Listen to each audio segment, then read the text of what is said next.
হৈ যাব, আমি এঘণ্টাৰ ভিতৰতে আমি গোটেই কথাখিনি ঠিক কৰিব পাৰিম। ইন প্ৰিন্সিপলটো কোনো আপত্তি নাই এই কথা। এটা কথা আহিছে যে যি কমাৰ্চিয়েল ভেহিকল বিশেষকৈ টুৰিষ্ট যিখিনি টেক্সি সোমাবলৈ দিয়া নাই, খবৰটো আহিছে উভতাই পঠিয়াই দিছে তাৰ পৰা। আজি সেইটো হ'ব পাৰে, কাৰণ তেওঁলোকে নিজে কৈছে যে কালি আমি তেওঁলোকৰ লগত কোনো ধৰণৰ আলাপ আলোচনা কৰিব নোৱাৰিলো। যিহেতু তেওঁলোকে দায়িত্ব লৈছে যেতিয়া মেঘালয় চৰকাৰে, ডেফিনেটলি আমি আশা কৰিছো এইটো হ'ব। তো যোৱাকালি ডেপুটি CMৰ কমিটমেণ্ট মানে গভমেণ্টৰ কমিটমেণ্ট।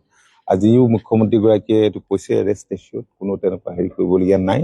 আমি খুব সূক্ষ্মভাৱে আমি গোটেই কথা বতৰাবোৰ পৰ্যবেক্ষণ কৰি আছো।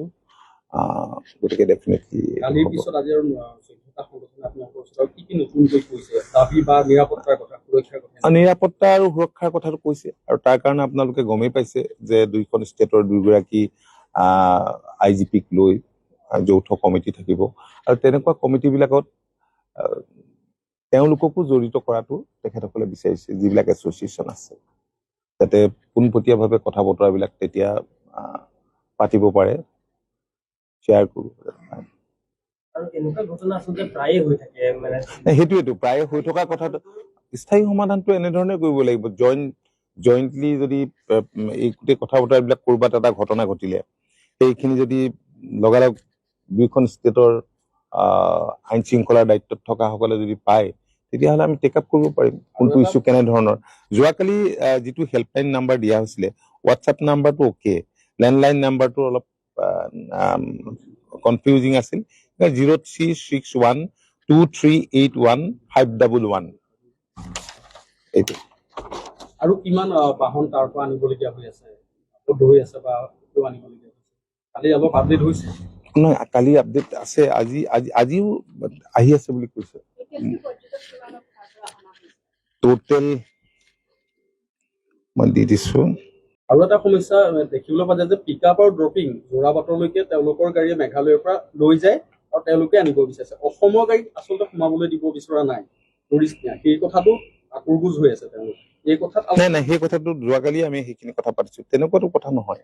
যোৱাকালি সেইখিনি কথা আমি স্পষ্টভাৱে পাতিছো।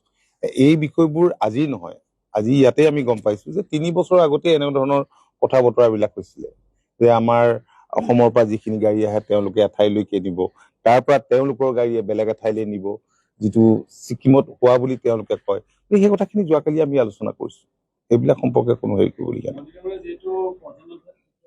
মেঘালয় অসমৰ পৰা বহু পৰ্যটক তালৈকে যায় আৰু অসমৰ পৰ্যটকৰ পৰা এক প্ৰকাৰ লুণ্ঠন চলোৱাৰ অভিযোগ আহে তাতে। এনেকুৱা ধৰণৰ নিয়ম নীতিৰ মাজেৰে হ'ব লাগে। কালি যে আমি 3 ঘণ্টা সময় বহিলো আৰু এইবিলাক কথাই আমি পাতিছো, যিবিলাক মানুহৰ পৰা অভিযোগ পাইছো, যোৱা দিনবিলাকত বিভিন্ন জনৰ লগত কথা বতৰা পাতি যিখিনি জানিছো, সেই কথাবোৰ কালি বিস্তৃতভাৱে তেওঁলোকৰ আগত কোৱা হৈছে। আৰু মই ভাবো যে এনেকুৱা ঘটনাৰ আৰু পুনৰাবৃত্তি নঘটক, আৰু তেওঁলোকেও আমাক আশ্বাস দিছে। আমি ভাবিছো যে যৌথভাৱে আমি অলপ যদি এই কথা বতৰাবোৰ মনিটৰিং কৰো, মই ভাবো যে এনেবোৰ সমস্যা নাথাকিব।